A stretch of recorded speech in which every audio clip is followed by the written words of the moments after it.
The world is facing another great danger, the climate change. The scientific consensus is that climate change will alter the ecological balance of life on Earth, changing it in ways that could be catastrophic for many life forms that share the Earth with us. Another very real challenge that can only be overcome together. John Kerry has demonstrated time and again that climate policy is close to his heart. For instance, at the Security Conference in 2020. Back then, he expressed his sympathy for Greta Thunberg and the activists of Fridays for Future. And it infuriates me that these kids have to be out in the streets asking adults to be adults. We should be ashamed of ourselves all around the world. As of late, he's been fighting global warming in an official capacity as Special Presidential Envoy for Climate. Today is actually the day, as was said half an hour ago by President Biden, the day the United States officially rejoins the Paris Climate Agreement. It's a fitting moment to welcome the new U.S. Special Presidential Envoy for Climate, longtime friend of the Munich Security Conference, member even of our advisory council, and of course, former Secretary of State. Welcome, John Kerry. Please, John. Wolfgang, thank you very, very much. Thank you for a great introduction. Thank you for, importantly, making sure that climate change is front and center at the Munich Security Conference, which is exactly where it belongs today. Climate change, as we just heard from Jens Stoltenberg, is a security issue. And the fact is, it's among the most complex security issues we've ever faced. What we do or don't do in the coming months and years will make all the difference. But for millions of people, Wolfgang, they don't have to look into a distant future to see the impacts of climate change now. They just have to look out the window. This week in the state of Texas, we've seen unprecedented extreme cold related to climate because the polar vortex penetrates further south because of the weakening of the jet stream related to warming. Last year, the U.S. saw a record 30 named tropical cyclones. Europe is warming even faster than the global average, and the melting Arctic ice has changed geostrategic and military calculations for every country on the planet, from Russia to China, and obviously for NATO. And what these extreme weather events translate to on the ground should concern every single one of us. Climate change is, again, as Jens said, it's a threat multiplier. When tensions are already high somewhere and resources are increasingly scarce, the embers of conflict just burn brighter. And when farmers can no longer make a living because the weather is so extreme and unpredictable, they become increasingly desperate. Many, according to some studies, hundreds of millions of people will be forced from their homes, forced from their habitat, from the place they've lived a lifetime. And not only can mass migration drive humanitarian crisis, but as Europe knows only too well, as we saw with Turkey's manipulation of the numbers of people being released and people being pushed out of Syria, if it is not managed well, it can literally begin to undermine countries' homes, peace, and stability. And we've seen dramatic change in politics in a lot of places because of this. So when we talk about the impacts of climate change, we're talking about security, energy security, economic security, food security, even physical security. And the question now is pregnantly, what will the world do about it? 3 years ago, scientists warned that if we want to prevent the worst consequences of the climate crisis, we have to limit the planet's warming to 1.5 degrees Celsius. That's the magic number by consensus among most scientists. The same group of scientists told us that we had 3 years ago about 12 years. So now, 3 years later, 3 years wasted, sadly, largely because of our president in the United States. Around 2030 is the date in which we have to get the world now on the right path in order to cap the warming at that level of 1.5. So we are absolutely, clearly, without question, now inside the decisive decade. It is simply not acceptable, Wolfgang, for countries to think they can go to Glasgow, the meeting we will have, the COP, in November, and simply put big numbers out for projections 30 and 40 years from now or longer. It's what people will do in the next 10 years that matter. That's what we have to talk about. What are we going to do starting now, going to 2030, for the simple reason that if we do not sufficiently reduce our emissions, and that is true for the United States, as it is true for other major emitting countries like China and India and Russia and Japan and so forth, and the EU as a whole, if we don't reduce it, then we simply have not any longer got the possibility of holding the temperature at 1.5 degrees or of having net zero by 2050. And unfortunately, today, the day the United States formally re-enters the Paris Agreement, today, the fact is that only 1 or 2 countries are actually meeting what they said they do for Paris. And even if we did everything we said we'd do in Paris, the Earth's temperature will rise to about 3.7 degrees. So we have to raise ambition. That is why President Biden moved to rejoin the Paris Agreement hours after he was sworn in on day 1. It is a process that takes 30 days. That means that as of today, we are officially back in again. But in rejoining, we got to be really honest with each other. We have to be humble, and most of all, we have to be ambitious. We have to be honest that as a global community, we're not close to where we need to be.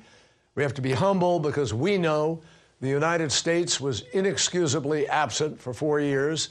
And most of all, we have to be ambitious, all of us, because we have to get the job done. In November, when we convene in Glasgow for the UN Climate Conference, COP26, I believe it is our last best hope to get all of our nations on the right road to keep us at the 1.5 and achieve a net zero by 2050. We all need to develop not just a number, but a roadmap for how we will actually make the dramatic progress we need to make over the next 10 years, and what we will specifically do to get to net zero by no later than 2050. And we need to be working hand to hand with the private and public sector to provide the finance, which will be critical, finance in the trillions, in order so that countries can do what they have to do. We're already hard at work on this. We will spend the coming weeks and months working very closely with our European allies at the Leader Summit that President Biden will host in April, at the gatherings like the G7, the G20, at Kamilar, at our Oceans Conference, and in the Arctic Council, anywhere and everywhere we can leading into the United Nations meeting in New York in September, and then Glasgow. Wolfgang, there's simply no faking it at this moment. Failure is really not an option if we expect to pass the Earth on in the shape that it needs to be to future generations. And so we all need to determine what success looks like, how to achieve it, and commit ourselves to get this job, above all, to get this job done. Thank you, and I'm happy to take a couple of questions. Thank you, Secretary Kerry. I would like now to invite one of our Munich young leaders, Ottilia Mauknanidze from Zimbabwe, to comment. For the Global South and Africa in particular, climate change and the impact it has is quite dire. It has an impact on human security, on development, on stability, and food security. And that means responses both at local, national, regional, as well as international level have to be crafted to respond to the particular needs. Whether it's the drying up or the high temperatures in the Lake Chad Basin and the Sahel, or the locusts and the rains in East Africa, or the increasing cyclones and flooding in Southern Africa, these are key challenges that Africa faces, but that are also confronted by other regions in the world. Working together through a multilateral system that seeks to respond to these key challenges is important. To do this, beyond the Paris Climate Accord and beyond future-proofing the world, we need to respond to the now, and we need to do it urgently. Thank you, Ms. Monganidze. Secretary Kerry, now we have a question from our Munich young leader, Claudia Gammon from Austria. The US administration's climate plans closely resemble those of the European Union's Green Deal. A transatlantic partnership for climate security would therefore only feel natural. The European Union uses a trading system for carbon emissions, and we're considering additional measures to stop carbon leakage. But what steps could the US and the EU set together to try and build the biggest climate-neutral trading area? Thank you, Claudia. Secretary? Excuse me. Well, Claudia, yes. Claudia, thank you very much for the question. The answer is that we tried to do a trading system in the United States a number of years ago, but we had political challenges in getting it done. We do have a trading system in California, Washington, Oregon, and Canada. We have one on the East Coast called RGGI in the Northeast. And I think that this will increasingly become a key issue between all of us, because many people believe that the biggest return we get on our efforts could come from pricing carbon one way or the other. Obviously, creating a market is a way to price it. So I believe this is going to be very much part of our discussions. We need to come together. Europe and the United States could help by harmonizing some of the regulations and also the finance regulations. I know many companies are beginning to become much more tuned into their stakeholder rather than just shareholder responsibilities. And I think there's going to be increasing focus on disclosure by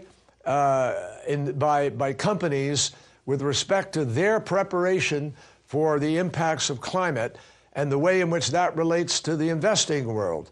And this disclosure is going to become, I think, a very critical driver of good investment moving into alternative, renewable, sustainable energy, different new kinds of energy, whether it's hydrogen, different initiatives like battery storage or fusion or fission. I mean, there's so many different possibilities.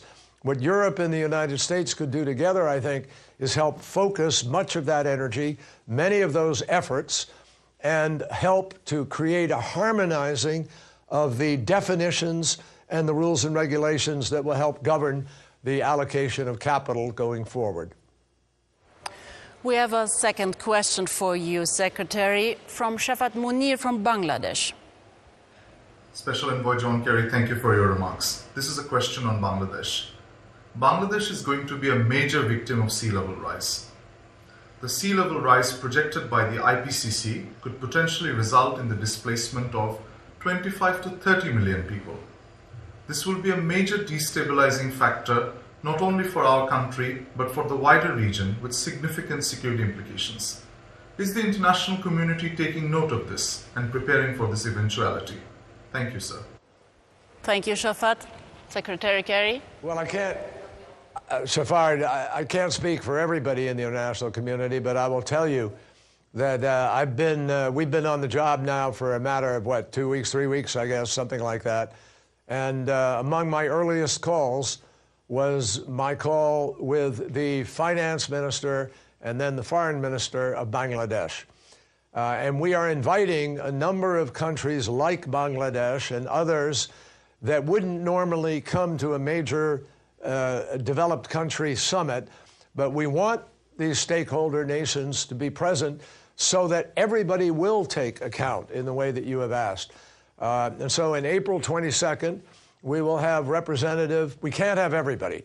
We're not going to run a mini Glasgow, but we are going to have a sufficient number of representative regional participants so that the major emitting countries, the 17 major economies of the world and several other big emitting countries, will take note, as you've said, of the plight of people who are the victims of what has been building now ever since the Industrial Revolution.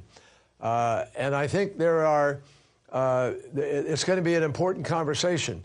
The island Pacific states, for instance, will be represented. I know my friend, the president of Palau, Tommy Remengesau, has been a powerful advocate for facing up to the reality of what will happen to many of these states.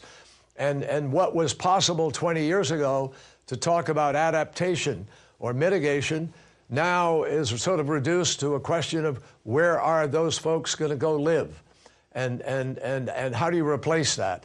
So we have big choices in front of us. That's what the Glasgow summit will be focused on. And I don't want to wind up like we did in Paris, where many of those voices that aren't naturally, automatically at that table to begin with were absent for too long. And so there became a real rush to figure out how do you adequately get inclusive and bring their thoughts to the table. We're going to begin at the beginning, at least from our point of view, and I think everybody's going to listen very, very carefully, because the reality of places in the world that were 130 degrees Fahrenheit, I think Jens mentioned 50 degrees centigrade, you can't live and work in conditions like that, and that will drive major migration as a consequence. So we're all going to have to think about this. It's not a Bangladesh problem. It's not a South Asia problem. It's a global challenge, and we all bear responsibility for trying to help resolve it. John, thank you so much. I wish we had a little more time. I was hoping to have time to ask you, among other things, a question about this conflict-ridden issue of Nord Stream 2 and transatlantic energy issues. But I think what I need to do is just send you the question over, and we'll continue this discussion in a different format. We now need to thank you. We wish you much success. We need transatlantic success in this matter. Thank you so much, John. Over to you, Natalie, for our last segment.